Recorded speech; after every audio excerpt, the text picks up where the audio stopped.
Hi, Kevin Coop here, and this is FaceTime with the Content Guy. I'm reporting this morning from Las Vegas, Nevada, where the National Grocers Association show just has wrapped up. One of the stories that sort of keeps on giving over the last weeks and months has been the whole SuperValu story. It has really been interesting to follow this story as the company has undergone an enormous amount of turmoil. And a lot of what's happened has been that there has been the perception, both inside and outside the company, that there's an awful lot of people at the top who have been making an awful lot of money and haven't been hanging around very long or haven't been doing very much good while they were there. And so you get a tremendous amount of resentment, especially among people who have been dealing with salary freezes and no bonuses and all those sorts of things, no matter how good they were doing. And I think that, it's been amazing to me and frankly kind of humbling how many people from SuperValu have sort of used Morning Newsbeat as a place where they can, vent their emotions a little bit and explain their positions. And the thing, these are really good people. These are hardworking people. These are dedicated people. And the emotion I pick up from them more than anything else is the fact that, they totally feel betrayed and they simply don't know what to do about it. I do think that at this point, we're only a couple of weeks away from the Cerberus deal hopefully being completed for their sake and, get new management already in place. And I do think we have to give them a little bit of time. I think that, there's going to be a lot of changes that are still going to probably take place at SuperValu. There's new management, there's new leadership in there. They have to have some time in which they can kind of lay out their plans and figure out what they're going to do. I mean, clearly SuperValu is a mess, right? I mean, through mismanagement and misjudgments, the company's really a mess. And it's going to take some time and probably some blood on the floor. And a lot of it's going to come from some of these good, hardworking people. We've got to give them time to kind of put the ship in order. They have to figure out how to make the company viable. They have to figure out how to make the company sustainable. And they're going to need some time to make that happen. That doesn't mean that there aren't going to be a lot of resentments out there. That doesn't mean we're not going to have stories about it and emails about it here on Morning Newsbeat. But I do think, they have to have some time to make it all work out. I have no idea what SuperValu is going to look like in a few months, for years for that matter. But I do think that one of the things that current leadership has to kind of keep in mind is that a lot of the resentment, as I said before, comes from the optics of the situation.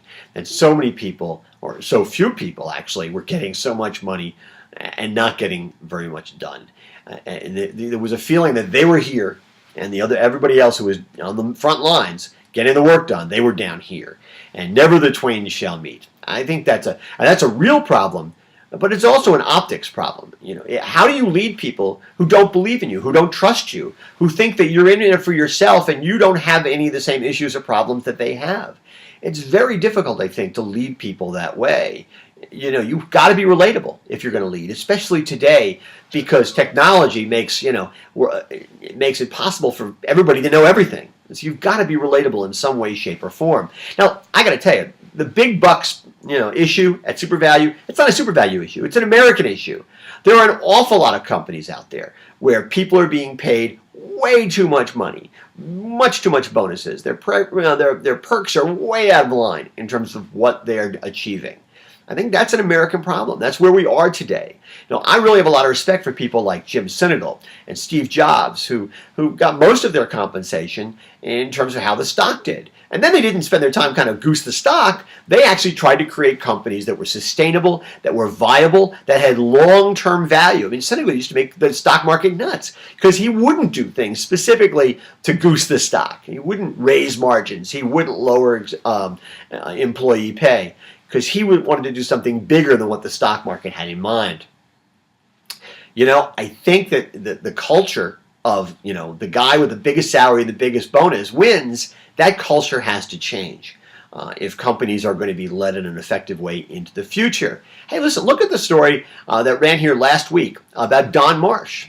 And that's a different issue, but essentially Don Marsh is on trial in Indianapolis, and he's accused basically of looting the company for his own personal needs, right? It's a public company, and he's using corporate jets and all sorts of corporate assets for his own personal pleasure.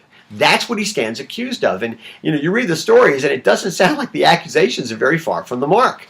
Well, look at this Jean-Marc Sabat, who was the CEO that he ran Consumer Goods Forum, right? Until he got fired this week for, basically in disgrace because he forgot about the fact that, the people around him, he was supposed to lead them. Or the companies that were members of the Consumer Goods Forum, he was supposed to actually serve them.